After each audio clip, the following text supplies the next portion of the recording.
we're back with another Pedal to the Metal. You guys thought you'd be waiting another year for one. Instead, it's only going to be a couple weeks. It's only been 2 weeks. I'm back with the crew, and tonight we got some System Warriors on with us. I'm going to start by introducing the host, the man, the myth, the hashtag legendary, Heil68. What's going on, Heil? Not much. Just getting ready to go balls deep to fall gaming. The best time of year to be a gamer. Did you pre-order Battlefront yet? I have not. I'm waiting to see what's up. Yeah, I want to talk a little bit about the Battlefront thing because Walmart released a very intriguing, although I don't know if it's totally lame if I end up pre-ordering this, but I want to talk about that. Has anyone seen the Sal got it. The Walmart? It's like $130. Comes with a 6-pack size cooler. Mm-hmm. Oh my god, I want it. Sal got it. I just got a mini fridge for my man cave, and Champ appreciate. I got a Steelers fathead emblem to put on it, so it matches. It looks tight. Which Steeler? It's emblem, the side. Oh, the logo. Okay. Yeah, the logo. Joe Green. All right, cool. Let me keep introducing people. Then we got Mr. Animal Mother here. Animal, what's going on? Fresh off some VO work. I'm eating a hamburger right now. Yeah, a lot of VO work. I auditioned for Clearasil last week, as well as 1010 Wins News. Did you break out with pimples the second you walked out? No, I didn't. They don't like spray it in the air? Mm-mm. Okay. It was my first live audition, and it was really weird going into it. Because they just throw you in. They're like, all right, read the lines. And you're like, all right, cool. And you're like, should I wait here? They're like, no, get the hell out of here right now. And you're like, all right. Yeah, a lot of VO work. And cool. a lot of Destiny and Metal Gear. Wow. All right, we'll talk about that too. Let's get on. We've got one of the former kings of the System Wars forum, JG4X Champ, otherwise known as Champ. Are we using real names? I don't know. Are you guys you can call me John. We used real names last week. You can. I know we did. I'm so used Not to mine. Yeah, no, we never use your real name. John, and I'm Jeff, and this is Goggin. What's up, Goggin? Yeah. Check my stuff out at msbacklog.com/what's up. How's it going? Motherfucker, I gotta talk to you about some shit, Champ, because I've been... Master, that's my first name, is Master Heil. I've been following you, Champ.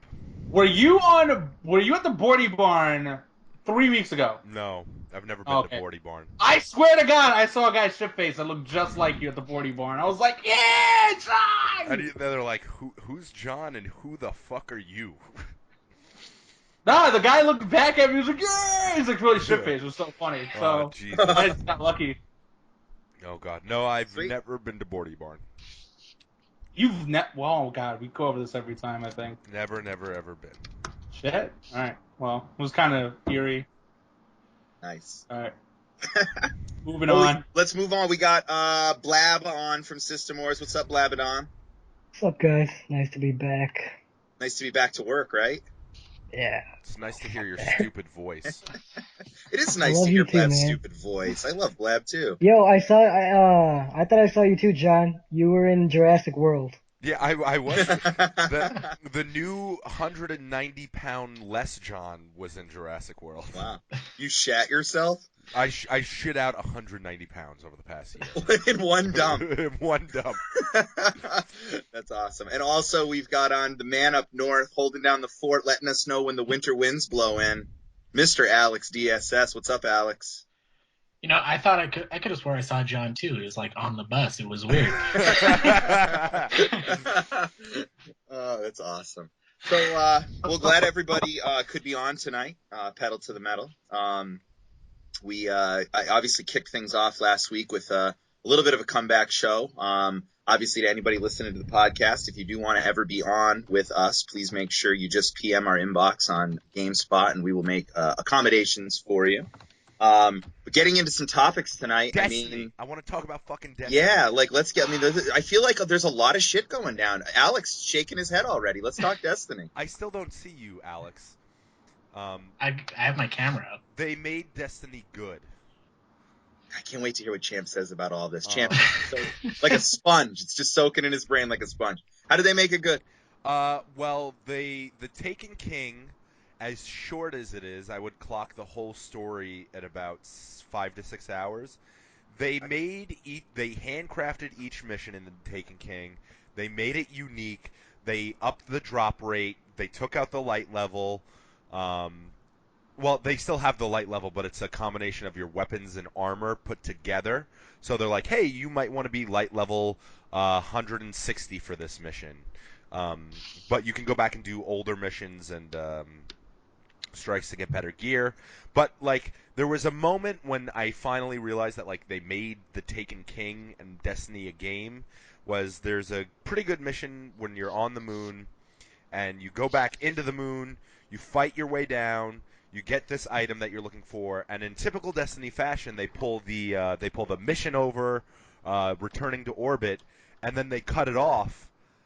And they're like, oh shit, the mission's not done. They're like, you have to run out of the moon base now and fight your way out against a horde of enemies.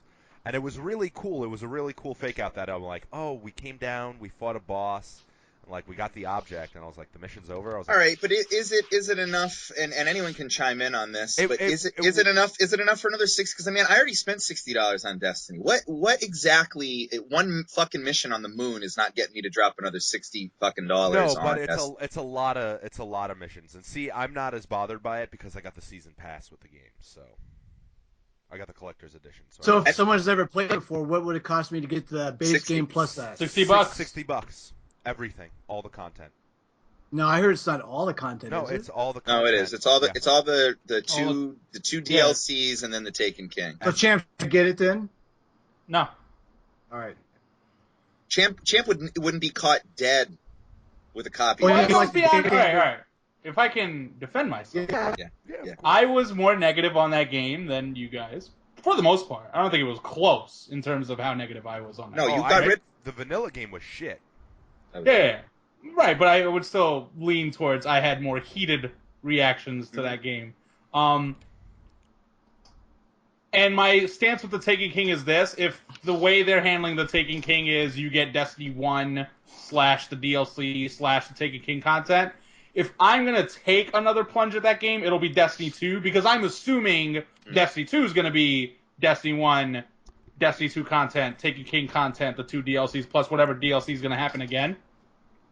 Yep. Which is sort of my other issue. And then the other thing is, they've made smarter improvements to like the Skinner box aspect of Destiny, from my understanding. The looting, you get more loot. There's a better balance of like grinding. The grinding is sort of paired back in different ways, right? Like there's still a larger grind, but you have multiple things you're grinding, so it always feels like you're getting something done. And whatever, John just described one mission, which I'll admit does sound completely different from anything else I played in Destiny. My problem is, what I've seen on Twitch, at least, secondhand knowledge, and then from like what I've read on Gap, or even Snuggins on System Wars, who actually likes the game, right? Even original Destiny, said a lot of what they're playing is still missions that they've already played. It's reskin stuff. Some of it is the multiplayer maps are added to the game, right? Like that's not, I don't find that interesting. And then they still do that stupid thing with the raids where you have to like, in my case, I'm going to either have to get 5 other people that want to play that game or go to GAF, personally, which like, you know, because a lot of my friends, like my boy Eric, no longer plays that game. He found it boring. My other friend doesn't want to play that game, so it's like, yeah. I mean, you know what it was? I had taken off enough time to appreciate I had taken off probably about 8 months and enough time to appreciate the changes. Where it's like, okay, this is different enough. They fixed the you know, it's all the changes are, you know, psychological enough. Let me put it this way. If you are a fan of loot games, Diablo, Borderlands, stuff like that, then I get why the Taken King has appeal. Now, whereas Destiny, I'm like, even in that context, it's still a bad game. Whereas Taken King, it's like, all right, they at least fixed the loot aspect of it. My thing is, I don't like Diablo or Borderlands, and that just stems from the fact that for whatever reason, a loot game is always about doing a bunch of grinding and the same missions over and over again until the game believes you earned the right to get an item. And I'm like, that's fucking servitude. Yeah, I can see that. I mean, did any other of you guys play the Taken King yet? DSS or Blab? No.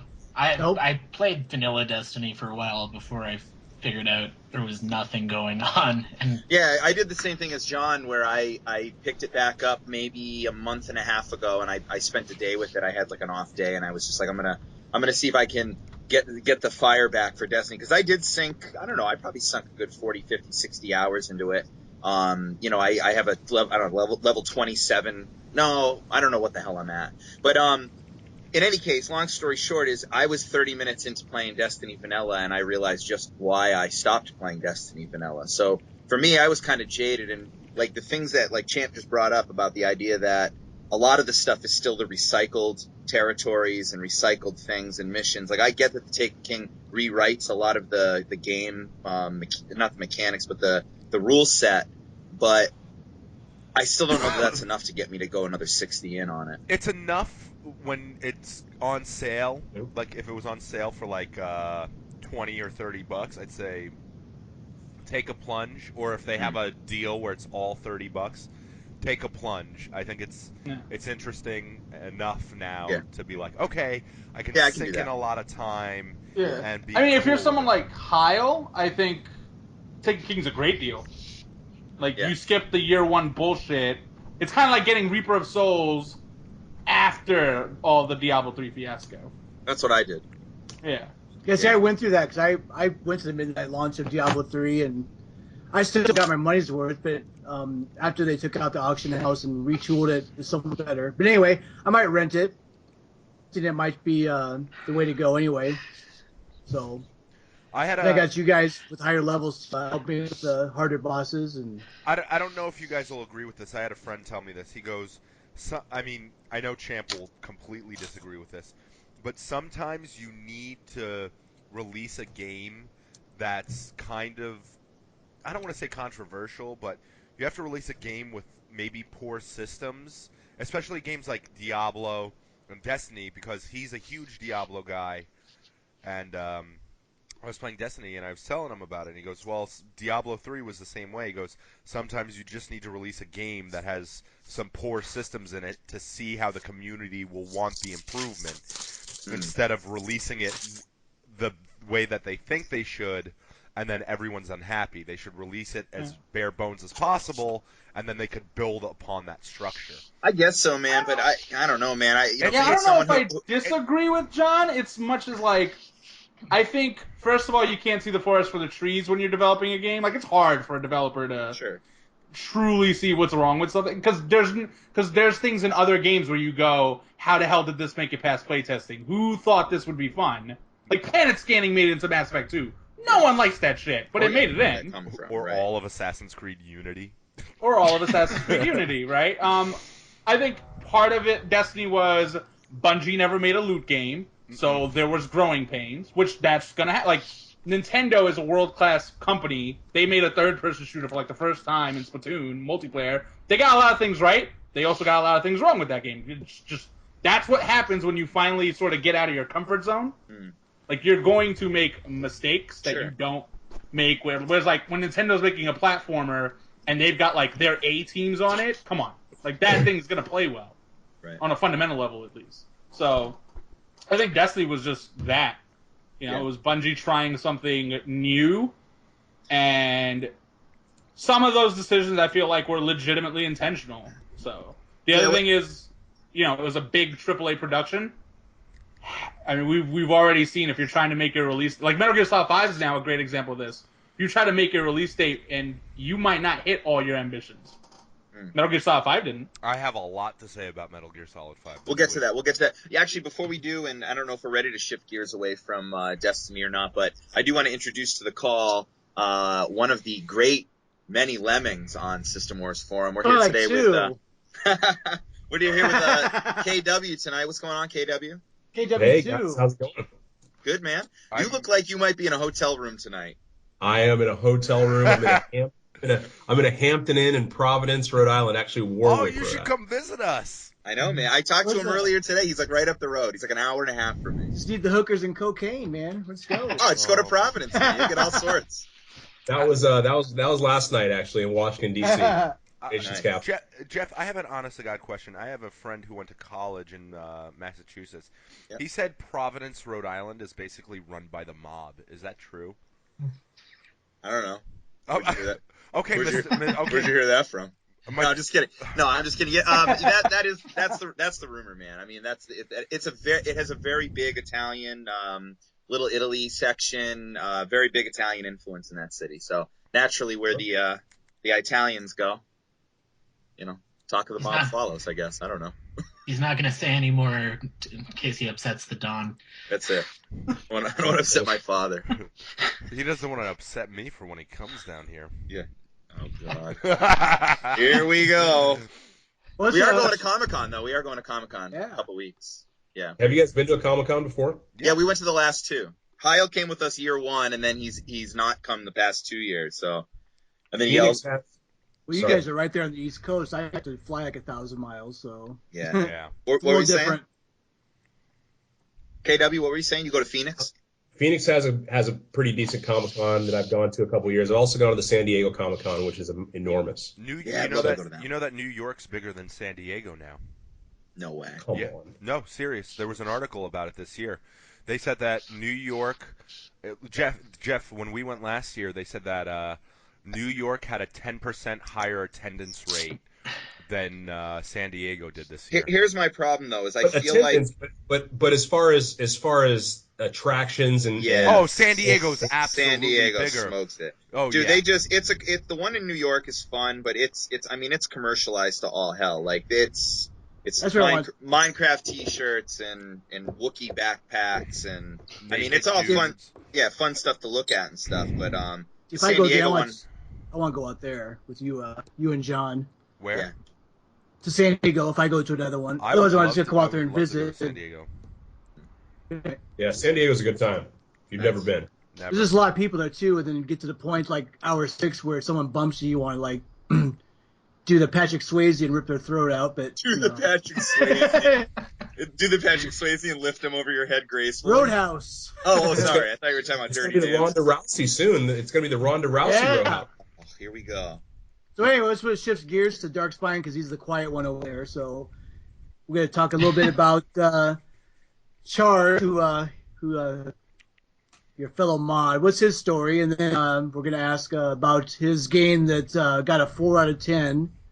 The dancing, what is it? Dancing All Night Persona. Oh yeah, okay. And then they pushed. Also, then I want you to comment a little bit about they pushed. What did they push to 2015? Lab. Oh, they Persona 5. Yeah, 16. Sorry, they pushed 5 to 16. So yeah, comment on Charge just a little bit. What's up with that weird thing? And then the flop. He's just taking a break. At least that's what he says. Like he's just doing new stuff, moving away from the System Wars for now. Is taking up too much of his time. He's the biggest champ in a thread right now. Is he? The what's the GUI thread about the PlayStation and blah blah blah market leader thing? It's me and him were debating. Oh, he's not very good at this break thing either. No, he actually got a chance to review Persona 4 Dancing All Night too, as did I, and what'd you think? Neither of us found it fantastic. I actually gave it a higher score than he did, though. It's kind of a Vita game. The story is even shittier than normal for a Persona game, but like the gameplay is pretty fun. I was surprised that he didn't give it like a higher score than he did, though. Got like a 6 on Gaming Bolt or something. What is the premise of that game? Because I got to be honest with you, other than the main title in the series, all the extra Redux, Remix, Persona, like I don't pay attention to it. Yeah, so the fighting games were actually pretty solid, but Persona 4 Dancing All Night, like I said, this story shut the door. Doesn't hold up whatsoever. Like they frame it by you need the characters needing to dance to fight the shadows, and it's just so stupid. Sounds awesome. Yeah, like I said, the story is ridiculous. I was going to say Nintendo this fall, then Chronicles, is that the only game that's coming out? Oh, Xenoblade? Yeah, I call it Chronicles X. But what's Nintendo have this fall? It's going to be... Mario Maker is huge. Oh, Mario Maker is fantastic. I love it. Yeah, Mario Maker is really big. Yeah, the community isn't the greatest, but They showed some level that the premise of the article was this level took me 6 hours and blah blah blah. It's like one of the hardest because when you create a level, you have to show you can beat it before they put it out. So this guy had I should find that. But anyway, like 6 hours, and I saw that and was like, that ain't fucking for me. I used to do that way back when.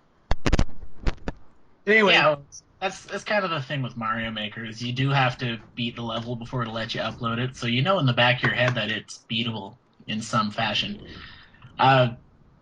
You also don't have to go for the super hard levels either. Like there's plenty to see in that community, and just it's amazing how just how simple and fun they kept the level editor. It's probably the first game where I felt the gamepad was actually worth a damn.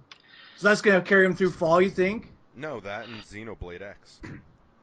Yeah, that's pretty much all they have. But what about for the 3DS? Anything coming out? Move on, buddy. They did Animal Crossing. Oh, Animal Crossing. Gee, why didn't you do stand up, man? I don't know because right now. Uh-oh, we lost that. I don't know. Let's get into the ball. Champ, I've been following your chronicles on NeoGAF in the Metal Gear Solid 5 spoiler threads. Okay. I have been seeing what you've been saying. Dude, that thread is crazy. That thread is fucking hysterical. It's the best NeoGAF thread right now because it's so many crazy people in one area. Like, there will never be a fan base more crazy certifiably insane than the Metal Gear fan base. Like, they all deserve to be in the loony bin. And I agree. Now, here's where I agree with you. That the gameplay is absolutely top notch. It's Hideo Kojima at the top of his fucking game. Great mechanics, great systems, bunch of great shit you can do. Yeah, agreed. But speaking about what you said earlier, when you can't meet all your ambitions, what the fuck happened to the rest of the game? I mean, like that. So like I'm so pissed. Do, I love the game, but I hate it. Like the first 31 episodes, amazing. Everything after that fucking falls apart. Like, what the fuck happened? I agree with you. I spent our entire podcast last year saying, hear me now, believe me later, Metal Gear Solid 5 will be the best game this year, right? Mm-hmm. Like, I wasn't expecting another great game. I expected, like, some legendary type game that, like, you know how there'll be years when you play 2 or 3 games and you're like, all right, those 3 are the Game of the Year contenders. And then there are years when you play a game and you're like, that's it. There ain't nothing coming out this year that's going to compete with that because it just clicks with you, right? Yep. That's what I was expecting from Metal Gear. And then I still think it's a great game, and I still think it's going to be, like, for me personally, a hard game to beat. Yeah. But there's these little things that it just does so incredibly shitty. Like, not even just bad. It does them really shitty. I'm just like, what the fuck happened? I feel like the annoying thing about with gamers sometimes is they're very quick to blame the publisher, and especially with Konami. Like, they're the easiest thing to hate right now. Mm-hmm. The thing is, Kojima spent a shitload of money. Mm-hmm. He got multiple delays. Mm-hmm. He went out of his way to build this engine. He's always been a bad writer. He released Ground Zeroes, which is he excessive. sold people a demo. Like, let's be clear here. Like, as good as he is at making a game, a lot of Metal Gear Solid 5's complaints can't just be, like, thrown under the rug as, oh, Konami ruined Kojima's vision. It's like, Kojima just failed to deliver at some point. All right, you had a deadline. How about you actually, like, the rubber met the road at some point for him, and he wasn't ready. Here's what I don't understand though: is what, like, I'm playing the game right now. I'm on chapter 11. I'm doing some side missions. What I'm really trying to do is get a knack for the stealth in the game and the mechanics, so that when I go do the main missions, I feel like I can actually do them at a B or higher. And chapter 11 is a good mission. Chapter 11. Yeah, so I'm playing through it, and I'm saying, okay, same thing as you. Gameplay's amazing. I feel like I haven't really connected much to the game as I would assume I would in a Metal Gear world. But what exactly are the grievances that you have with the game? Okay, so the side ops, for instance, there are 157 of them. Mhm. That game does not need 157 side ups. First of all, there's no story to the side ups of any kind, right? Mhm. Like I think The Witcher 3, for instance, has a lot of side content, but like even if it's samey bullshit, It's the payoff meaningful. is something with the story, right? Like it gives the world a sense of place. Indeed.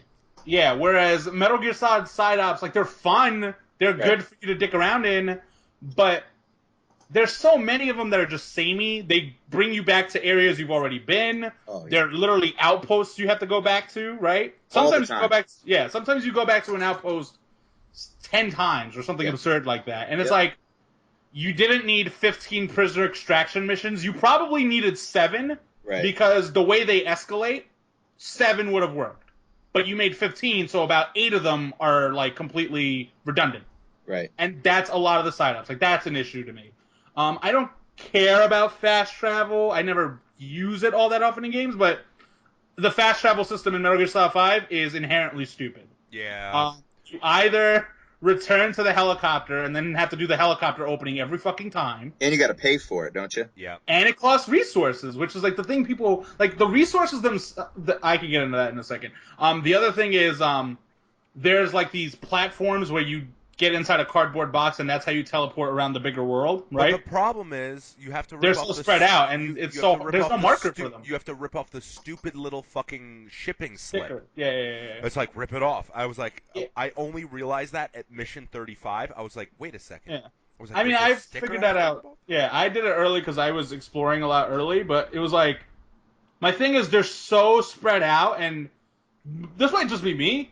I don't know what the marker is for the fast travel areas. Like I don't know if there's like an icon you can look at to see where those shits are. It's a box with these 2 rectangles just like popping out the sides. Okay, but there is an icon, right? Yeah, it looks like a Lego on the side of it. So let's take that gripe away. But I still feel like they're so spread out that it's almost kind of weird. I don't know.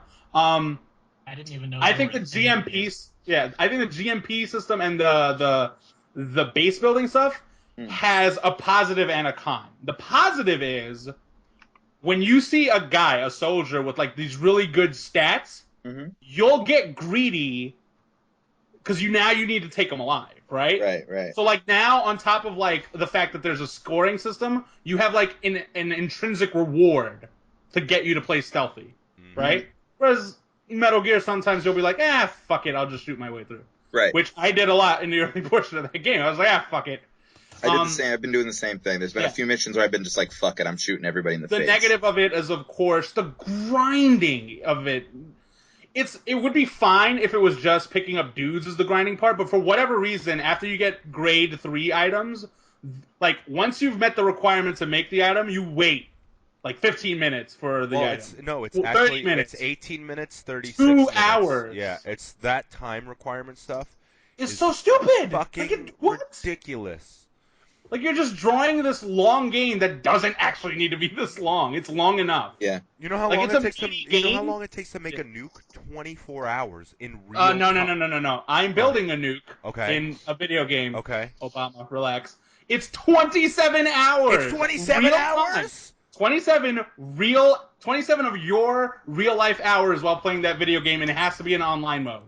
And if anyone remembers how that game launched, the online made the loading times longer. Like I spent most of my time playing Metal Gear Solid 5. They're still long. They're still too long. Like when you use the iDroid, like the fucking menu in the game loads longer because of the online. It's like 45 seconds to a minute. Yeah, it's just disgusting. Whereas like when you're playing offline, it's like snap of a finger. Yeah. The biggest thing that bothers, like the other shit I just mentioned, I can get over it. Like those are like just things about a game. Annoyances. Chapter 2, which is when you get to the true ending of the game, is the most filler bullshit of a good game I could think of in a long ass time. It's you horrendous. either do missions you've already beaten on a higher difficulty. 3 types. Subsistence. Or you do enough side ops that it unlocks the next real story mission. And then the real story missions are pared back versions of things you've already done, sort of. See, that's discouraging. I don't like to hear that. There's two really good story missions in that second half, but then the ending happens. So I'm trying not to spoil it, but like what the ending mission is, gameplay wise, is so anticlimactic. If you're thinking about like how Metal Gear games have ended, the original Metal Gear ends with a fight with Liquid Snake on the Metal Gear, and then you run away. Metal Gear Solid 2 ends with that sword fight with Solidus. New York City, yeah. Metal Gear Solid 3 ends with the boss and that the revolver, the Russian roulette thing with Ocelot, which is really fucking cool. Metal Gear Solid 4 ends with that badass fight with Ocelot. And Metal Gear Solid 5 just ends. Metal Gear Solid 4, Metal Gear Solid Revengeance ends with the coolest character ever. But then, like, Metal Gear Solid 5 ends, and you're just like, this is the worst way to end one of these games. Like, I couldn't have thought of a worse way. And that's what I mean by he cut content, and, like, that's very obvious. Like, listening to those tapes, a lot of that stuff would have been better in cutscenes, and that's when I think that gamers might have too much credence sometimes, when everyone's like, Metal Gear Solid 4 was a movie, but Metal Gear Solid 5 doesn't have any story. I don't agree necessarily, because the way I look at the cassette tapes is they're the codec calls that were always there. That's true, except for once you can actually pick when you want to listen to them, and I think that's cool because sometimes Metal Gear Solid codec scenes go too long, and then you can't listen to them again. And it's like great that you have them on file. But still, I feel like the game was the story needs to be more fleshed out. Like it was missing the Metal Gear personality, the wackiness, the. I thought it had the wackiness though. It was just in the gameplay. Yeah. Part of it is it feels like a 15-hour Metal Gear game stretched out over 90 hours. You know, correct. If it was 15 hours, there would be enough cutscenes for you to get by. Most people to get by, right? Like, there's enough hilarity between, like, 7 missions to fill in what's between one mission in most other Metal Gear games. There's one of the issues, and then, like, another big thing resides in the fact that some of these characters are just, like, why? Like, they ruined Revolver Ocelot. They didn't ruin it. They got someone else. Baker is the worst Revolver Ocelot of all time. It's someone else. It's someone else. There has to be like good news for you, because it seems like the video game actors are about to go on strike. Yeah, it sucks. I don't know. I mean, here's the thing. The annoying thing about Metal Gear Solid 5 is that it plays so fucking good when it's on point. When it's on point. Oh my god, there aren't games that play like it. It is so. I agree. Plenty of games have said, oh, it's about emergent games. Metal Gear Solid 5 is that fucking game. Like, when shit hits the fan and you just come up with some bullshit to get the mission done, you feel like the world's greatest badass. Because it gives you the ability to improvise on the fly. And it's really smart with emergent gameplay. Yeah. But it's the greatest Far Cry game a Far Cry game will ever be. It's an amazing game, but let's leave it at this. It's a great, amazing game. I know. Time out. You're going to say that thing where you say it's a bad Metal Gear. I hate that. I am going to say that. It's be a great game. It's a great game. It's a great disappointment is what it really is. That's what it is. A little bit of both. It's a fantastic disappointment. Yeah, like, disappointment really doesn't mean it's a bad game. Disappointment means this could have been one of those games when people would say, no game's perfect. You could have looked at Metal Gear Solid 5 and said, yo. I thought that was way bigger. You see this? This is Hideo trying to fist my asshole with the shitty story. All right, so here's my question then. Going forward, and obviously Kojima won't be making any more Metal Gear games, but let's say that there's this Konami A team that's ready to step in and start making Metal Gear games. What do you think the next Metal Gear game needs to look like in terms of what it's? They just announced. Not a pachinko machine. No, they just announced that they're done making games. What if they just end it? PES. No, they went back on that. They went back on it. That was reports saying that. We all know Konami's gonna fuck up everything you love and make it pachinko. So your best bet is to keep logging into Kickstarter every day and waiting for whatever Kojima has. To me, Roy, go back to your thing about what I want to see with the next Metal Gear. Don't fucking make more Metal Gear already. That's always been the problem with this medium, is that we keep letting franchises go too long. Yeah, sure. Because why the story of Metal Gear has become more stupid is because he's just been making too many of them. After a while, if a story doesn't have an ending, it eventually gets done. Yeah, it's like Lost. Like the first 3 seasons of Lost were like so focused and fucking intriguing, and like the art of gray and smoke and mirrors was perfect. And then by like the 4th season, you could tell that they like ran out of shit to say, so they just made a bunch of stuff up and bridged it all the way to the end, Ugh. which was kind of lame. But I don't know. Whoa, what is that? What the fuck is that, What's DSS? that? What are you What's that? doing? Sorry, I was doing a Konami Were thing. you watching porno during the podcast? He's playing double dribble. He's playing oh, thanks. I was about to say he's playing 2 girls, 1 cup. Oh, nice.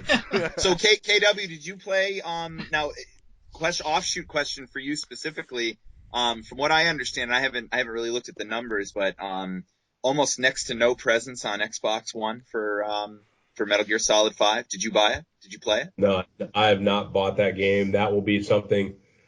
My project ends the end of October, so that'll be probably one that won't get played till end of November. Have you played any? I'm gonna be too tied up with Halo for sure. Have you played any Metal Gear before? Yeah, I have. Oh, okay. I was gonna say if you haven't, you're the ideal customer for Metal Gear Solid 5. I haven't played it since PS2 days. Then you're in. You're the ideal customer for Yep, you're the ideal customer. Honestly, the less attached you are to the franchise, the more you'll probably like. Yeah, I'm enjoying the hell out of it. Yeah. Yeah. Well, I'm excited to hear that then. That's... 2 words: Revolver Ocelot, man. Tying balloons to people and watching them fly in the air is mad fun. That's the best part of the game. The whole game is You- hysterical. So I'm not gonna lie, there are funny aspects about that game that do sort of bug me.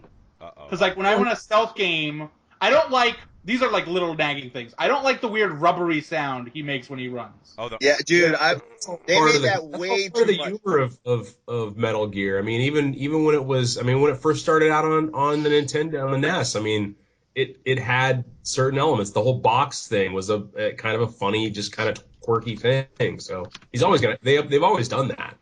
the box is amazing.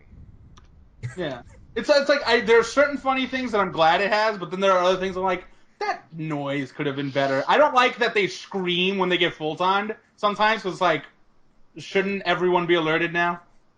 Yeah. Because that I don't know that jars me sometimes. It does. I mean, when It I does was alert them sometimes. yeah, well, I was gonna say when I first got the full. If they see it, but Yeah. nothing about the noise bothers them. It's Right. not And sound. it's like Yeah. I Well, miss.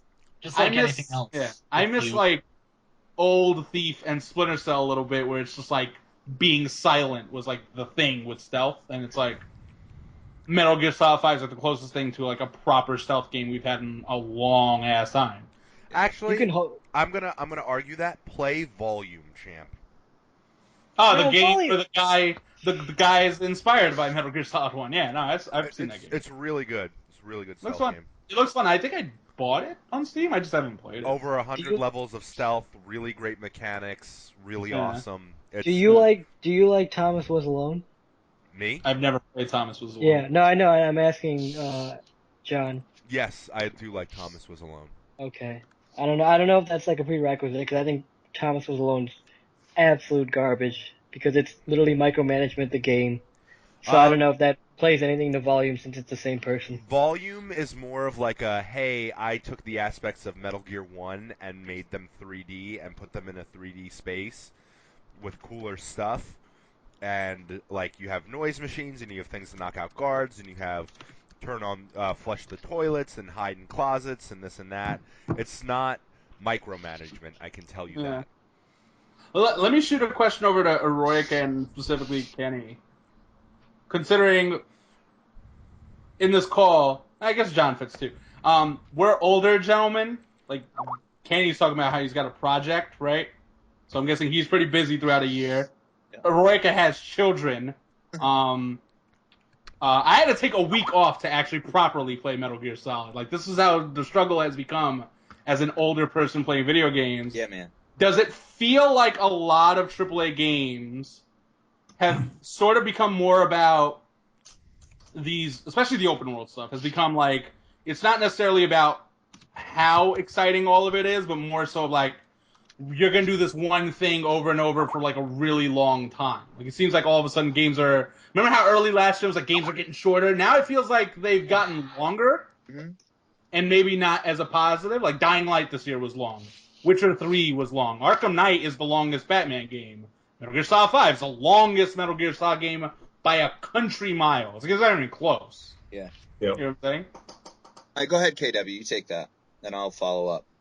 Yeah, I feel like games have gone over the edge as far as the length goes.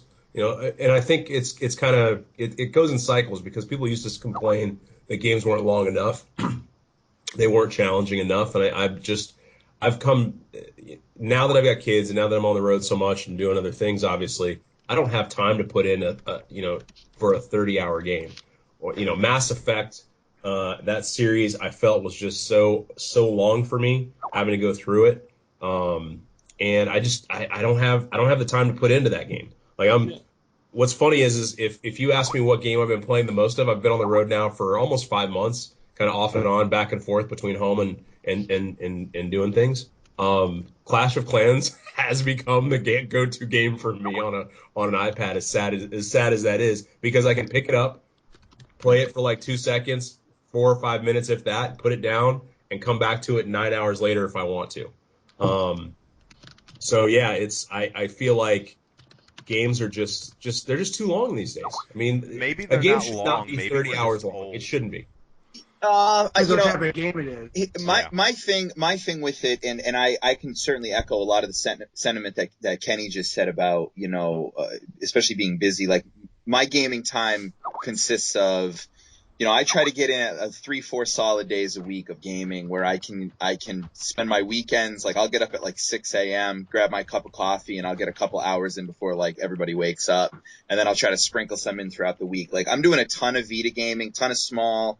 I guess I'll say small game, although a lot of them are not small, but like things like, to echo what KW just said, games like Ollie Ollie, games like Race the Sun, games like Guacamelee, games like Helldivers. Race You the know what I Sun mean? is so good. Games like Muramasa Rebirth. I can pick those games up and I can actually make progress in those games if I have 30 to 45 minutes to game before whatever bedtime or whatever we're doing as a family or whatever. What I can't get behind any longer, and maybe this answers Champ's question a little bit more, is that when I put on AAA games now, I feel like I'm playing like an exercise in running. Like I feel like I'm just playing like says the guy who loves running around the fucking Citadel in Mass Effect. Yeah, but but here's the thing, like even like a game like Dragon Age. The Citadel is dope. The Citadel. Shut your mouth. And there's things to do in the Citadel, so shut it. So there are things to do in The Witcher, and No, I get what he's saying. I get what he's saying. Like when you were in the Citadel, it was fun to explore it because like you were like the Citadel does a great job of selling that universe. It's alive at least. Yeah, like I think you're underselling the Witcher's world, Witcher 3's world. Oh, the Witcher if you play that game and you think all you're doing is running around, maybe with the questing, but that game does such a good job selling that world to you. It's awesome because he hasn't played The Witcher yet because he's and that's fine. But you're not even letting me finish my thought. My thought though was that thought though was that, and I'm not saying that there aren't, like I'm mesmerized by Metal Gear right now, but like. When I play a modern AAA game, I feel like maybe someone's going to jump down my throat, but I feel like my attention to the game and my interest in the game actually reduces because the games feel like they try to pay such an attention to, like we were talking about earlier, the fucking noises of him walking around. I don't want to listen. I don't want to play a game where I have to run 500 meters or ride a horse for 2,000 fucking yards or meters through the desert to get to the next objective, when I'm sitting here playing a game like Muramasa Rebirth, where I'm constantly involved in fighting with my sword, constantly involved in the mechanics of the game. So where small games, what they do is they pack more punch in a shorter amount of time than what I can get out of a big AAA game at the same amount of time. And that's really why I've gravitated more towards, like I just showed before the podcast started, I just bought a 64 gig card for my Vita, and I'm loading it up with games, and I'm looking through them all, and I can touch the button on any one of these and play them and get something out of them in a short burst. But if I put on Metal Gear Solid 5, I'm going to start in Mother Base. I'm going to have to watch a shit ton of cut scenes and wait for the helicopter to show up, get in the action, run across the desert, fucking one little mission in, I'm 30, 35, 40 minutes into the game where I could have played 20 rounds of Race the Sun. So that's where I struggle with my game time in like big AAA budget games, is that they don't pack it in as tight as some of the smaller ones do. Can I jump in pitch here in? real quick? Yeah. You go ahead, DSS. Yeah. So personally, I totally get this too. As a college student, like, I don't know if I'd. Okay, I guess I'd like to reframe the question a little bit. Is it really about how long a game is, or about if it's respecting your time? Respecting my time is the larger issue, but I'm also saying like that's suddenly become the trend for AAA is to be open world specifically so we can make you not just a longer game. Like the general idea is you're gonna do this one core gameplay loop over and over again. Destiny was that. We're gonna do this one thing. We're gonna make sure we do this one specific thing very well. Like the shooting's good at Destiny. I don't think anyone can deny that when they play that game. Yeah, absolutely. So you're gonna do this thing ad nauseum, and that's what people are like attached to. Minecraft is a lot of that when you think about it.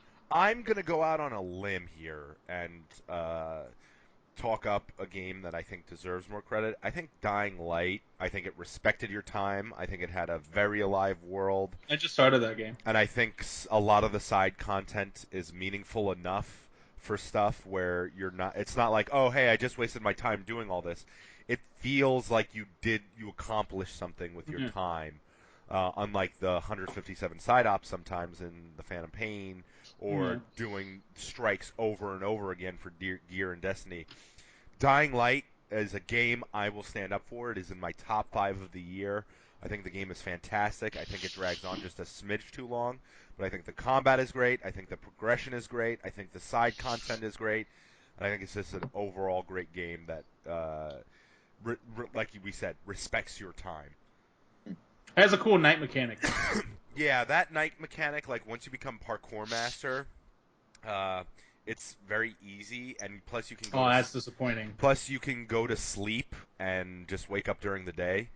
But if you get caught out at night, it's still kind of difficult at times. Like but that's what made it badass, though. It's been a while since like zombies have been like a real threat in the game. And they still they're. Oh, Metal Gear Solid 5 has zombies. This is so stupid. Yeah, it does. Anyways, that's one of the great things about Dying Light is when you go into interiors of places, champ. Even if it's day, they have like some of those super zombies in there. So champ, what are you finding then? Are you now that you're getting older? You made the comment, like, are you getting to the point where AAA games are not scratching as many itches? Oh, who, me? Yeah, you. What did you used to say? I'm sorry. I got sidetracked by the Skype chat. I said you're the one that asked the question about your gaming habits changing. No, I just find it funny that like I'm sort of getting into a point where I'm like, so can the linear games come back real quick? Like, can y'all make a bit of a comeback again real quick? Yeah. Because I felt like whatever. I think there's always been an issue with saying, oh, that game's linear or that game's open world is the problem. Like the problem is something very specific with the design. You can make a great linear game. Like some of the best games ever are linear. By Absolutely, yeah. Just like being linear is like Call of Duty isn't bad because it's linear. It's bad because it's so restrictive. Like if you ever try to break the script, it punishes you. Like it's too linear. Yeah, and then when you throw in the mechanics aren't that good and blah blah blah, like it gets too far. You know what I mean? And my issue with open world games has been, no matter what, the mission designs are not always that good, and the mechanics aren't that good. Why am I enjoying Metal Gear Solid 5? The mechanics are great, and the mission designs are great. Yeah. So. Yeah, I mean, I think that's what I was going to say is that the problem with open world games is that, when you go play an Ubisoft open world game, you're going to play 40 hours out of side content that's going to be absolutely meaningless in any type of a narrative way, any type of a, you're basically just running around doing the same shit over and over and over again. Mm-hmm. Is the answer really that the open world games are bad, or just that they're making bad open world games? Or I don't even want to say bad, but uninspired, I guess is the right way to say it. I don't know. But I hear what you're saying. Like, I definitely would not mind a nice push of linear games, especially that cater to like KW said. Like Mass Effect, I'm going to sit down and play the hell out of Mass Effect. I'll probably play it 2 or 3 times through when it comes out. But that's going to be like the exception to the rule. Like, I'm thinking right now when Fallout comes out, how am I going to muster 150 to 200 hours like I put into Fallout 3 and Fallout 4? But but it's got to be good content. It's got to be good stuff to keep me there. I don't know. You guys getting jacked for that game? Yeah, Fallout 4. Fallout 4? Yeah. It's going to be the tits. I actually recently installed Skyrim to see if I'm actually going to be in the mood for a Bethesda game. Why not play Fallout New 3 Vegas? again? Yeah, and New Vegas because was I didn't like Obsidian. Fallout 3. I didn't care for Fallout 3. I actually like New Vegas more than Fallout 3. Everyone likes New Vegas. I like Fallout 3. I hate New Vegas. Me too. My nephew's playing New Vegas right now, and he likes New Vegas better than Fallout 3. Your nephew is a champion. Yeah, we've been going back and forth about it. I don't know. Because I didn't play Skyrim, so it's on my backlog. So I'm like, yeah, fuck it. Why not give that a go? See, I don't know. It's an awesome game. I probably got 250 into that. That game's like 100 hours long. Yeah, but I beat it on PC and then I played on console, and I beat every faction, every side mission, everything. For me, I'm wrestling. Do I get Battlefront or do I get Fallout? Because I'm not going to have time to play both. No, you got to get both. Fallout, Battlefront's going to be busted at fun launch. Watch. Well, it is DICE. Yep. Well, see, you said... Wait, time out. You said buy Fallout because the non-Bethesda game is going to be busted? Well, Battlefront's a multiplayer game only, and there's going to be matchmaking, server, balance. And Fallout's going to have Bethesda written right on the box. So... Yeah, but you can play that, except for PS3, I guess, last gen, but Xbox was fine. So you say play those games, but are you really playing anything if it's broken, Kyle? No, but I mean, that's a good point. But I felt Fallout 3. I don't think Battlefield 4 scenario will show. Like, I don't think EA can afford to do that with Star Wars. You know what I'm saying? Yeah. The thread though, people say it's already busted. It's alpha, true, but they don't got much time. I guess that's worrying. I don't know. They fucked up Star Wars before. What is No. There's a difference between bad design versus we completely fucked up like the most fundamental thing, which is make sure it works. You know what I'm saying? Because like Star Wars is making a huge Disney is going to make sure Episode 7 does disgusting in terms of how much money it draws from the toys, the cartoons, the new thing they're adding to Disney World, and I think Disneyland is another thing. Disneyland, both, yeah. Yeah. So it's like I don't see how EA would have to be really stupid to not see this cash cow and say, all right, we can't. Let's do this right. Let's do this right. Like at the least. So what they do different? What they do different with Battlefield and Battlefield 4? Okay, the difference between 4 Battlefield and was fuck was it? SimCity. Okay, SimCity was they tried to do the DRM thing. That was it wasn't broken. The DRM was the issue. And then Battlefield 4, it was a launch game that they rushed. Like that one, they just thought they could get away with it because they didn't think it would be that broken. But it is what it is. So listen, I'm not saying EA is incapable of breaking Battlefront, but I just look at it like. Is it EA? EA is EA and DICE. Is it EA or is it DICE? It could be DICE. I'm just saying, I feel like Electronic Arts, if they are looking at what Star Wars can be for them money wise, if we're talking bottom line, they've been trying to get that Call of Duty killer for a while. You cannot name me something that will draw them more money than Star Wars right now. If Episode 7's a good movie and Disney's behind it, come on, that thing will draw big. So I feel like EA will put the proper resources necessary to get that game out right. You know what I'm saying? We can't forget all the other DICE games that weren't broken before Battlefield 4. You know what I mean? Battlefield 4 was the anomaly. Whereas, with Bethesda, it's sort of like a rule that their initial month is a little sloppy. I got to play this fall. Overload myself. I'll probably get for sure. I wish I could hear Heil, but I cannot. I know. Why is this better? That's better. I said I probably wait because I get that game play all at the same time. So I'm buying. I got Fallout and If Kojima heard Heil right now, he would have 5 missions having an interpreter to be kidnapped. I was gonna say, do Fallout and Battlefront come out the same month? Yeah, they do. I know, like Fallout 4 and Tomb Raider come out the same day. I still and want Tomb Raider too. Tomb Raider's fucked sales wise. Oh, that's a good call. Well, I don't know. KW will probably buy a few thousand copies himself. I mean, like I would rather play Tomb Raider, but it's just like I give them away to poor children around the neighborhood. To let you know. I buy the digital like little cards and hand those out to the kids around the neighborhood. KW, what do you think about the loss of split screen co-op in Halo 5? That's got to chap your ass a little bit. Garbage. That's a big deal. Come on, man. It's crap. It's a way big deal for me because I've got a 10-year-old and 8-year-old boy, and we love playing co-op together and split screen together. Master Chief Collection, and when they said that was a very sad day for the Williams household. So it's ridiculous. Halo 343 is not doing themselves any favors. They have to make a fantastic game. And Phil Spencer came out and said, "Oh, we've ran the numbers, and not a lot of people play split screen." Well, thanks, Phil. I mean, you just screwed over, some father-son moments.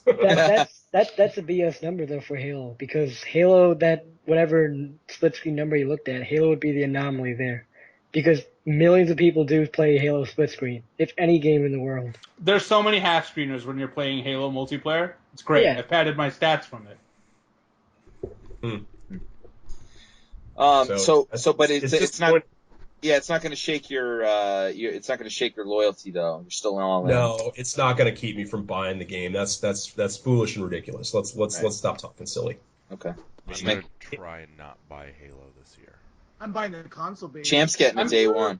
A Halo 5 for the yeah. multiplayer, yeah. Unless the game is absolute poo, how can you not buy it? Yeah. If it's another, I don't see, because that's another one where everybody's like, what if it's a Master Chief Collection? It will not be another Master Chief Collection scenario. They will. Because that one, there are very specific reasons why Halo 5 will not be the broken one. For starters, 343 actually developed Halo 5. Right. Yeah, so. As opposed to 3 different development studios working on Master Chief Collection. Yeah. The flop of the flop of the gin.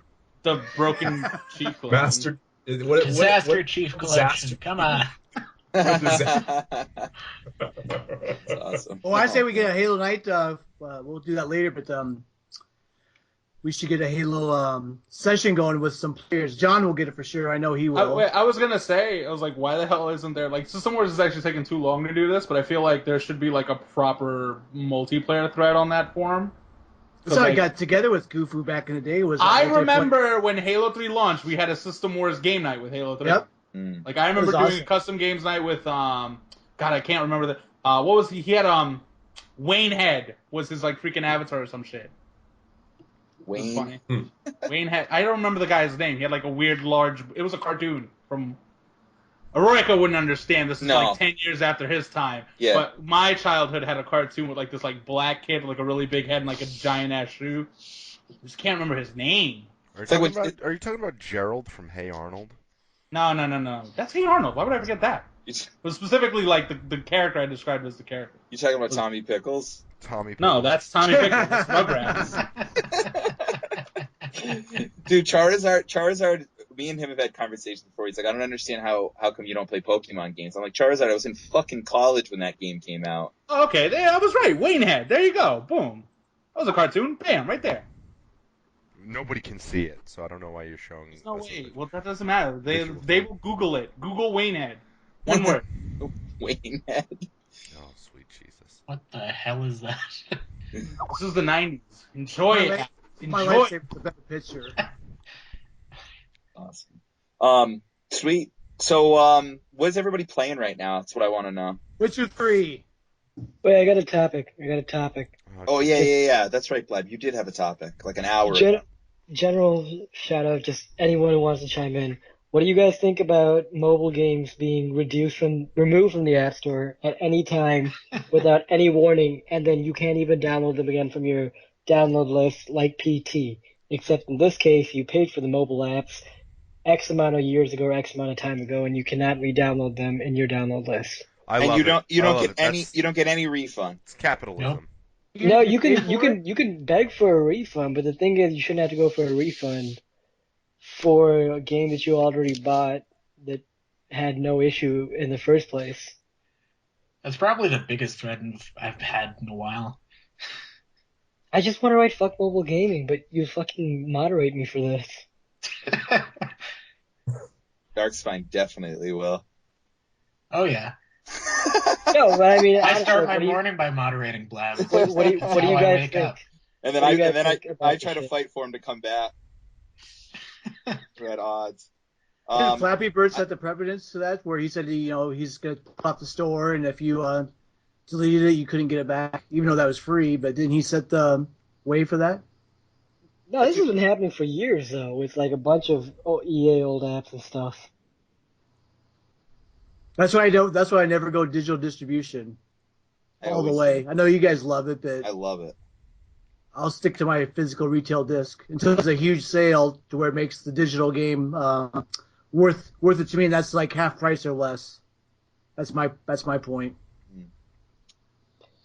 I'm totally cool with it. I got MGS5 digital. I've got my Diablo digital. I've gotten a bunch of games on digital. See, and that's the thing. Like, there would be a much bigger fucking stink, if it A was a big game like MGS5 or Diablo that was removed permanently, and then B was on a legitimate gaming, platform that's not mobile games. Like PT, right? What happened to PT after people heard that was going away? People started giving a shit about it, right?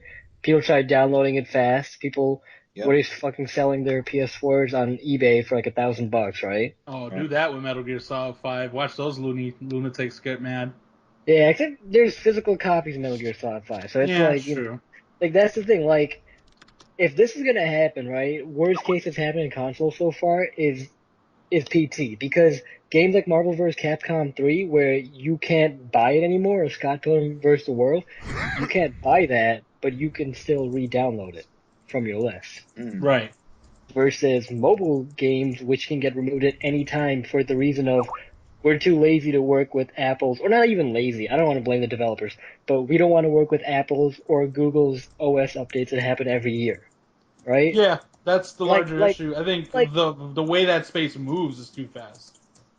You know what I'm saying? Like, there's the static nature of consoles, and because that's just the nature of where so many games are played that way. You know what I'm saying? Like, I don't think the type of games that draw big on phones necessarily are the BioShocks or the Call of Duty or whatever, like your list of games. I feel like they are stuff like 1010 or Angry. Like, every now and then there's a game like, I don't know, what was that game last year that was really loved? That golf game? I don't know. I didn't play it. The point is, like, I think there's, like, infrastructure issues with, like, comparing that scenario. I think the larger thing is, A, it sucks, because, like you said, like, you paid for a product, I should have ownership of it, but, like, mobile gaming is sort of like your big example of you don't own your digital games. Like, whether you want to admit it or not. Like, on some level, you don't own them. Which is, like, something I feel like needs to be addressed sometime in the next 5 years. Like, there needs to be some sort of a right. Yeah. That, like, these are my games. I paid money for these. I do own them on some level. Yeah, right? And then, like, another issue is that, when you're making your games with the potential that whenever Apple releases, and I'm just saying Apple, I mean mobile game in general, whenever Apple releases its next OS update, that your game could potentially be broken, you don't want to put the budget into making your mobile game a potentially $10 or $15 game that someone can't buy in a year. So what do? You encourage that race to the bottom, and that any sort of mobile game growth we're hoping, right? Some of us are still holding hope out there that mobile gaming actually evolves to where we can buy legitimate games.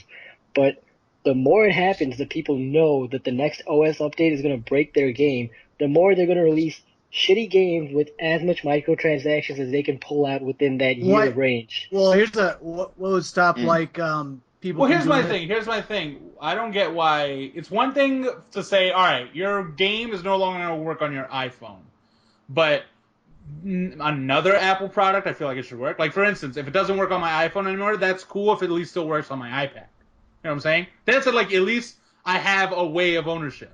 Right. I can at least live with that on some level. But from my understanding, these games go off the store, period, right? Yeah. And then they're stuck on devices that go up to 128 gig storage maximum, right? Mm-hmm. So you got already the technical issues of they don't have enough storage. Like, imagine this. Imagine, okay, you don't like Watch Dogs, right? No, it was You do horrible. not like Watch Dogs. Now, It had some nice imagine, ideas, but it was pretty bad. Go ahead. imagine this. All the nice ideas out of it were stripped out because Ubisoft, they found out that in 1 year, the next Sony update for the PS4 is going to fucking wipe out any potential, like, Watch Dog update, right? So Yeah. the next game they're going to develop is going to be this cheap-ass game with as many microtransactions as they can milk out in 1 year, Sure. right? You're not looking at game design then. Right. And then that's a huge issue because there's so many prospective people who are moving to mobile game, but they're I mean, not the thing looking is, that's at what game mobile design. gaming is already. Like, that is that Yeah. space. Like, it's already, and we're saying it like in all this negative term, that's video games in general. I mean, look at the way DLC is handled by Warner Brothers, Metal Gear Solid 5. Everything about the FOB shit is to sell you another thing, because you do get something out of building another FOB base. Yeah. You know what I'm saying? What's another game this year that has, like, microtransactions? It's actually kind of shady. 2K, all the sports games are going to have it. We know All the that. sports games have it. I'm not sure, but Halo 5 has something like it. Yeah, it'll probably cost you nothing. I think Which they're doing looks pretty decent.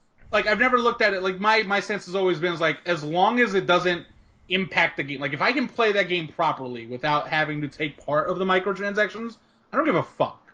Like, if it's just lazy things like, I don't want to get good, I just want the cheat code, okay, more power to you. You want to sell that to people? I don't care. I don't need the cheat code. But, like, if it impacts, like, Plants vs. Zombies 2, for instance, you have to play older levels to unlock new levels, or you pay for the level. That impacted the gameplay. Yeah. And then part of it goes, this is like where it gets a little more nerdy, is that this is literally, as more games go off and off, like, forever, like, that's literally gaming history that's just gone, right? Like, PT, as long as people's hard drives are still alive and their PS4 is still alive, that's how long PT lasts. No, It'll only last that long. PT's still in my download library. Yeah. But you can't re-download it. No, I can. I did. Yeah, this medium has been bad about preserving its history as it is. John, if you And delete mobile's it, you just cannot even worse re-download about it. Yeah, if you I deleted it and re-downloaded it. You cannot do When that, did you do dude. this? Yeah, when did you do this? I did that a You're the- couple weeks after they pulled it from the store. I went into my library and re-downloaded it. Oh, they gave a date though. They said that there was a cutoff date, right? Yeah. Yeah, I did it Yeah. after the cutoff date. No. Yeah. I get a notification every time I turn on my PS4 like it's taunting me, and it Honestly- says cannot download PT from library. Really? Honestly, if you want to be that bold, if I believe you, but if you want to be that bold, you can delete it and try it again. I wouldn't recommend that. And that's the issue, is that if this is like such a precedent in mobile gaming, right? I don't want it to hit console gaming like it did with PT, you know?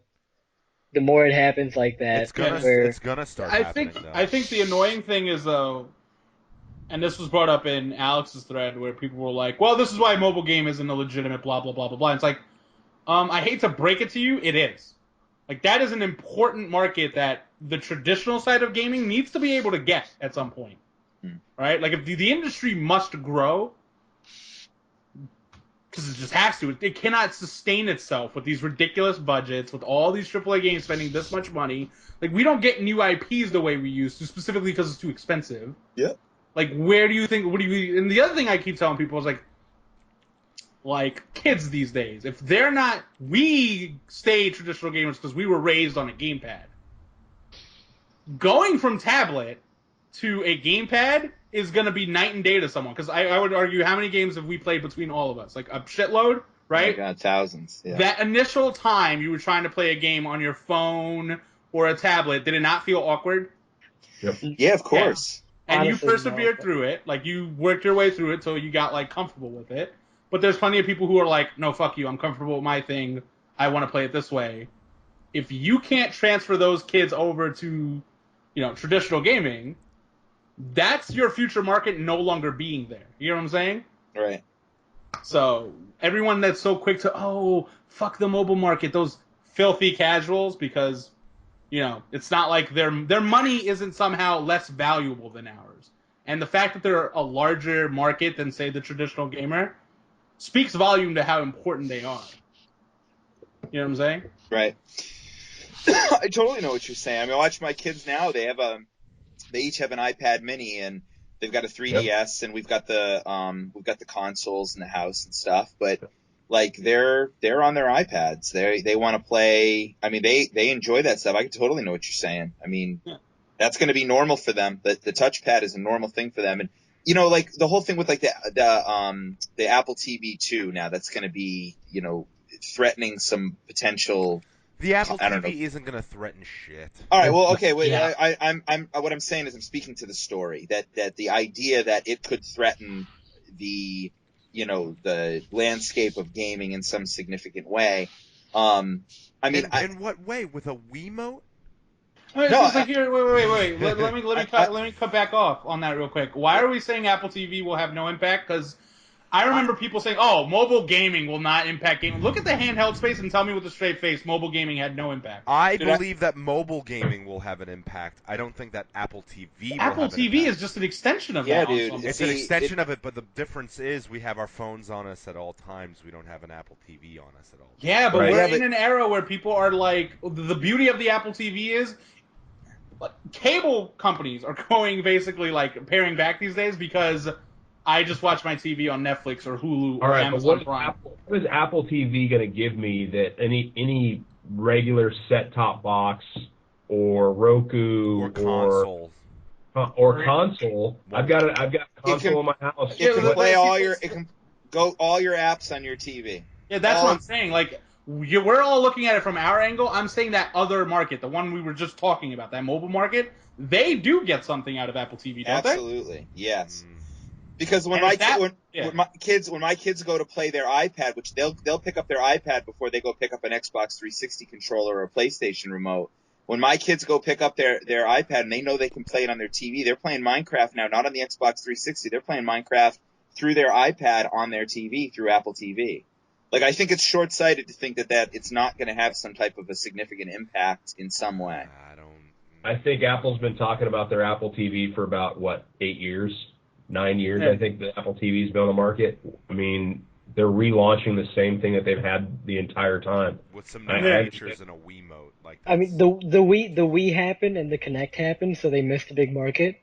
So... Yeah, like that. Like, don't get me wrong. I'm not saying the Apple TV is like this locked doomsday thing, but like I feel like the weird dismissal is like we sort of went through this song and dance already, and it's like it worked in Apple's favor last time I checked.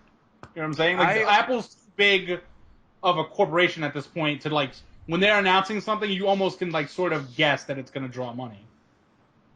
You know what the thing is? I feel like today there are so many different options that like hearing like it's going to have such an impact on X market Like I don't know. I don't. Yeah, but that's what I mean. Like, can I jump off John there for a minute? I really don't believe with the amount of options we have nowadays that everyone's gonna be like, holy shit, Apple TV. Like you can run your ad. Like I believe that the future of TV are things like Apple TV and Roku players, but I don't think it's right now.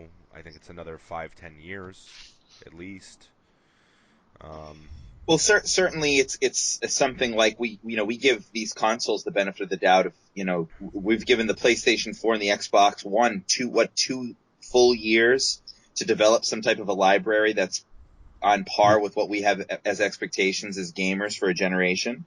I'm not saying that the Apple TV 2 when it comes out is going to be all of a sudden it's going to be like the Wii where it sells fucking 100 million consoles and it's a complete and total smash success.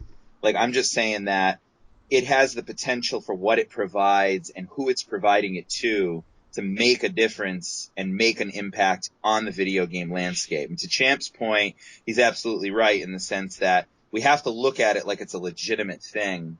You can't just do the, what's so often to say, whatever, it's just mobile games. They don't matter. No, if we're going, I can do. Wait. Alex and KW had something. You're not saying mobile games, you're saying a specific player is what's going to make it. I mean, mobile gaming spans not just across Apple, it also spans across Android. It spans across also with the Fire that or the Fire that Amazon has. So it's not just you're not just saying, hey, mobile gaming. You're saying that it's Apple TV specifically. I think that's a little bit narrow on the narrow-sided side, only because just because Apple says it's going to work, or what's worked for Apple in the past is going to work in the future. I just don't buy into it. I feel like Apple TV has seen its time in the sun, and it wasn't very long, and it wasn't very bright, and they continue to reinvent it. This is what I think the third time that they've reintroduced Apple TV, and this time they're saying, hey, now you can play your apps on your television. Well, great. I mean, I've got apps. There's apps on. They have smart TVs now that have apps on them. They have my Xbox has apps for the television when it comes to things like YouTube and Hulu, and I mean, apps on my TV isn't new. That's not something that is. And I understand what you're saying. Of your kids are playing these things on their tablet, and then they can just instantaneously go to the TV. My kids, I don't know if they're going to do that. They use the tablet for certain things, and then they use the TV for other things as well. So sure. I don't know if they're going to cross over and eventually merge.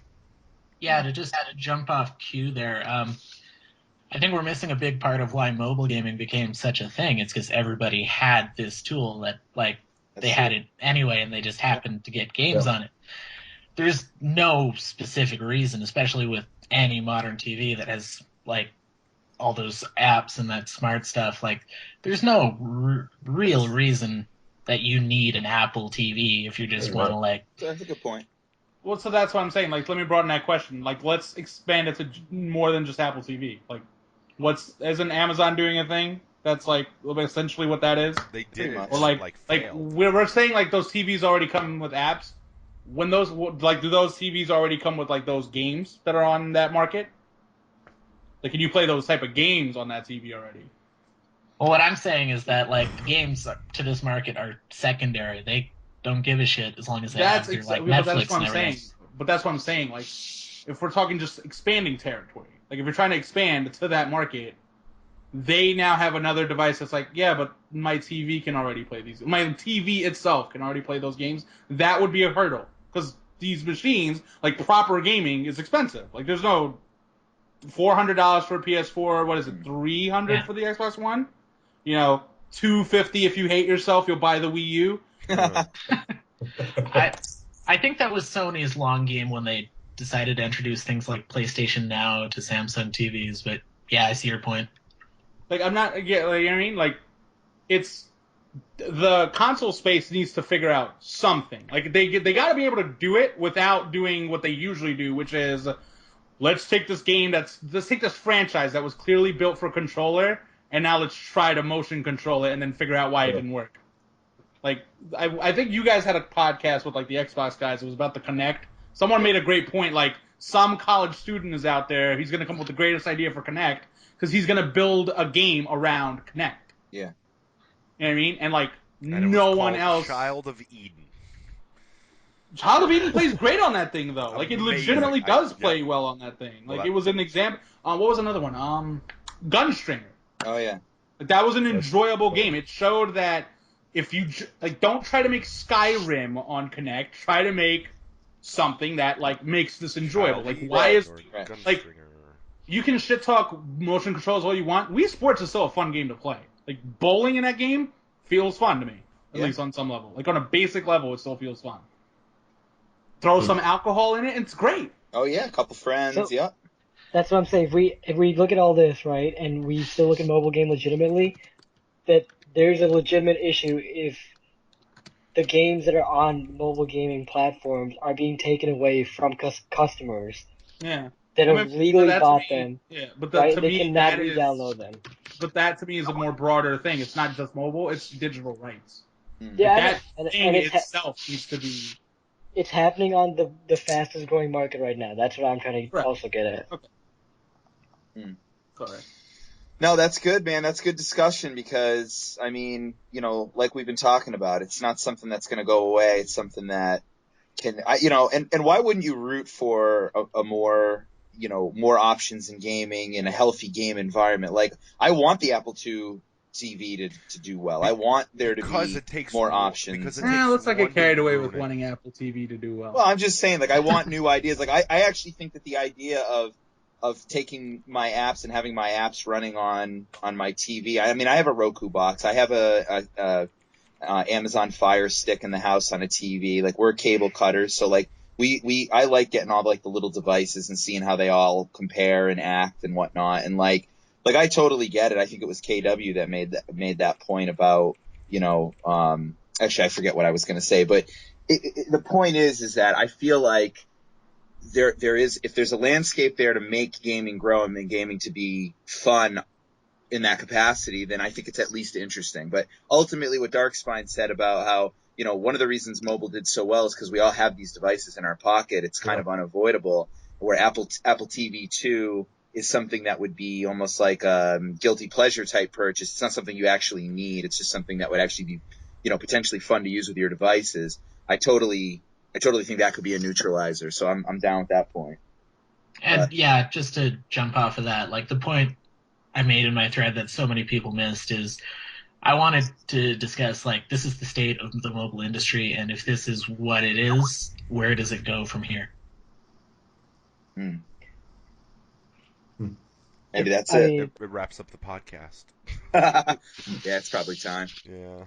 But let's plan to have these guys back and talk some more about this. This was good. I feel like I'm ready to play some Helldivers if you guys are. I'm going to play Soma tonight. Are you? Yeah. What are you thinking, Champ? You up for some Helldivers? Heil, anybody? KW? Well, that's a game people can play now. I didn't know, Roy, the way you treat that game. Oh my god, I love Helldivers. Fuck you and fuck Ollie Ollie. Oh, you still mad at me? Yeah. I think I might play Dying Light, actually. I did start that game recently. And, Dying Light's so good. Nice. It is a very good game. It's good. It was a good surprise. Pleasant surprise. That's what I meant to say. Dying Light. What's a good indie game I can get for my Surface that I could start playing? Because I carry my a 360, a wireless 360 controller, and use that with Steam when I'm on the road. What's a Yo, what do they have? Do they have the Xbox Games Marketplace on there? Is that it? No, they have Steam. You can use Steam on that. Wait, are you Not using, yet. Yeah, you're using Steam on your Microsoft Surface? Oh, absolutely. Okay. Super Meat Boy. No. Guys, he has a 360 controller. He can't play it with that D-pad. Get Rogue Legacy, man. Can't play. Shut up, Blab. Shut up, Blab. Play Super Meat Boy. Play Rogue Legacy. Have you played Fez Ollie Ollie yet? 2. Ollie 2. Okay. Fez is a nice little game. Fez. Fez is the type of game you play before bed and you'll fall asleep in like 8 minutes. Race the Sun. Play Race the Sun. Sun. Oh, Race the Sun. Well, Race the Sun's PC. That's not on PC, is it? It's on Steam. Yeah, they gave it away. Is it? They gave it away on Steam a couple weeks ago for free. Oh, I didn't know that. Yeah. That's you really could good. you could also I'm playing Geometry Wars 3 right now. You could play. Geometry Wars Ori is really good. Ori and the Blind Forest. Yep. I got the one. Goggin, back me up here, dude. What? We cannot let these people play 2D platformers with the 360's D-pad. Shut up, Blab. Wait, Super Meat Boy? I played that game on an analog because I had to. Dude, get Shovel Knight and play the Plague Knight DLC. Yeah, play Shovel Knight. You can play Shovel Knight. You can play any of the earlier. They released basically Final Fantasies 1 through 8.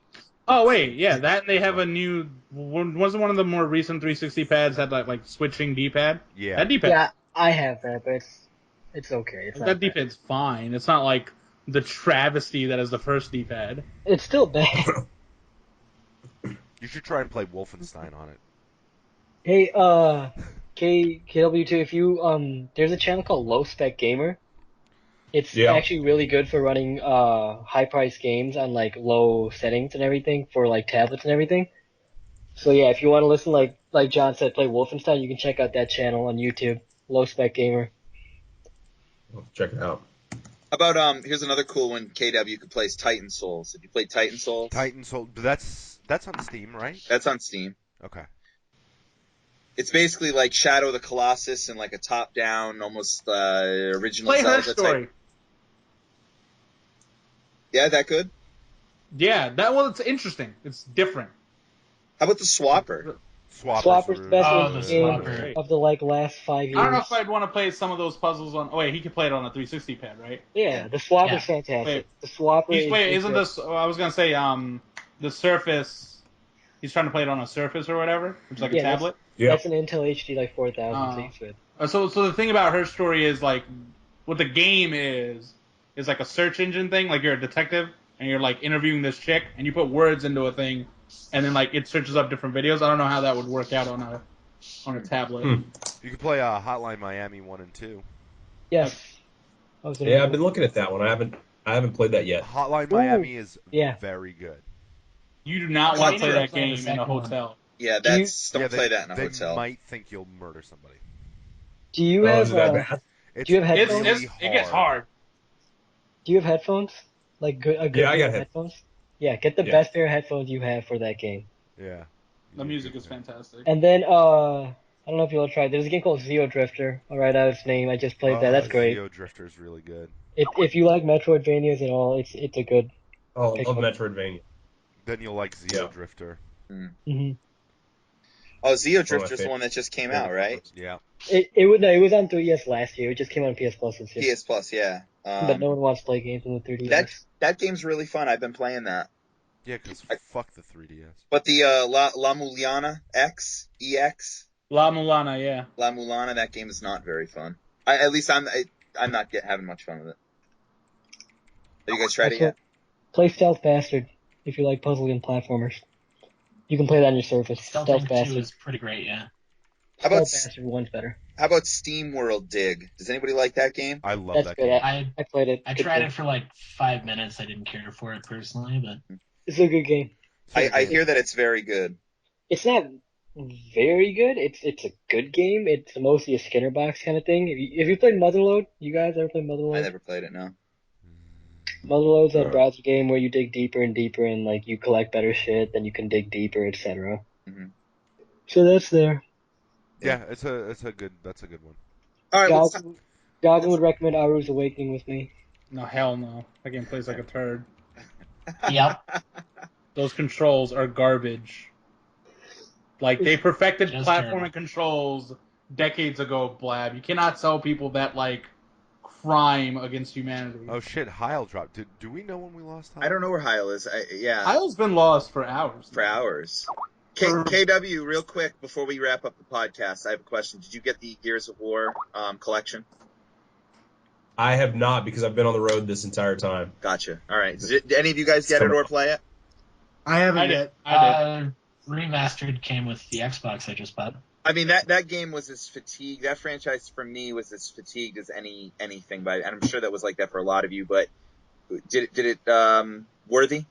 Great remake or reboot or whatever, remaster. I mean, like, if you're into multiplayer, yeah, it's really fun to go back to Gears of War 1 and play, because I always felt those maps were the best that series ever had. Yep.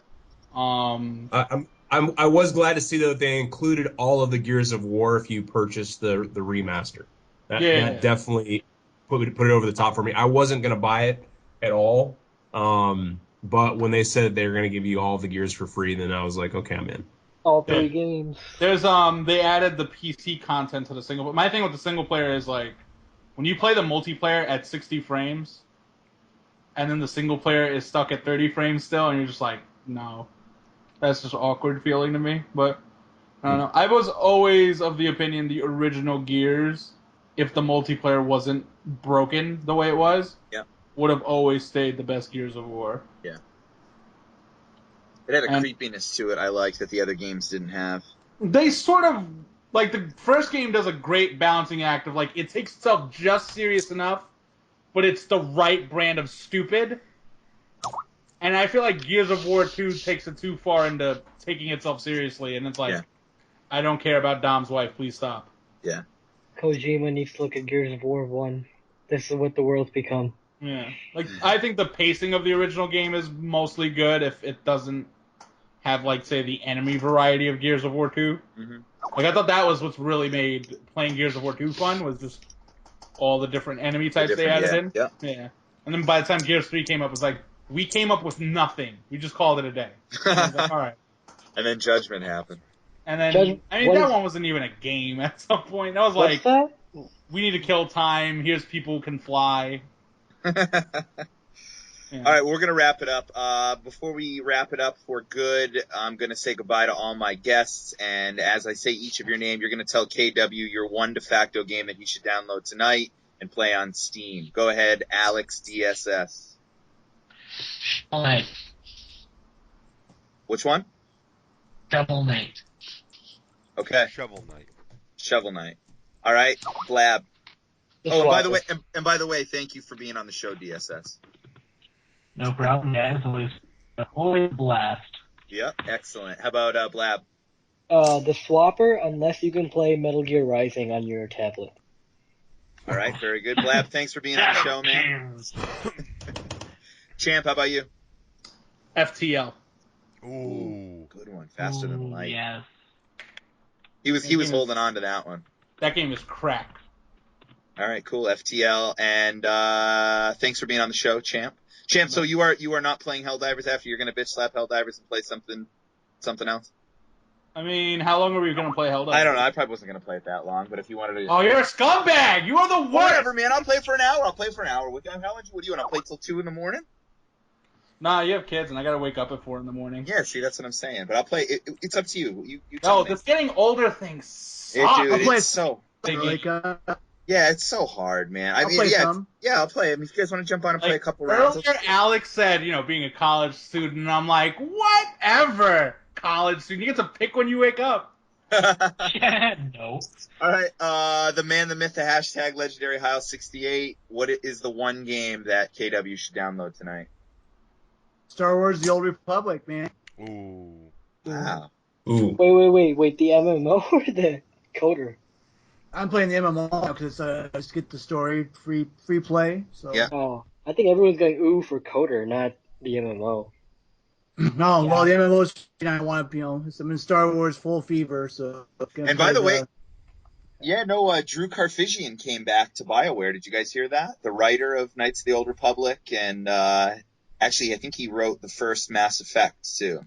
He just came back to BioWare. He's working on the Old Republic now. Don't know if any of you care about that, but I thought it was kind of neat. Huh. I didn't hear that either. Yeah. John Animal Mother. I'll be your animal mother. Oh, that's the worst. One game that KW should download. I'm going to give him 2. I'm going to give him Dust and Elysian Tale or the Hotline Miami games. All right, and I'm going to give you my 2 picks, and they're going to both be Metroidvania style or Rogue. I'm going to go Rogue Legacy, and I'm going to go Axiom Verge. I think you'd like that game. All right. Cool. It's time to say goodbye. Thank you guys all for being on the show. Anyone have any? Thanks. Yeah, I mean, thank you. KW, thank you for being on the show. I appreciate the invite. Yep, and we look forward to talking to the Oh, community. you scumbags forgot Spelunky with how much you guys love that game? No. I take my answer back. Spelunky's the only right answer. DSS and Blab are huge Spelunky guys. Just occurred to me. It's a great game. Yeah. It's okay. It's no Rogue Legacy. Anyways, that's the end of the podcast. Because then it would be a poor game. Yeah, good night. Yeah, As they would say in Dying Light, good night and good luck.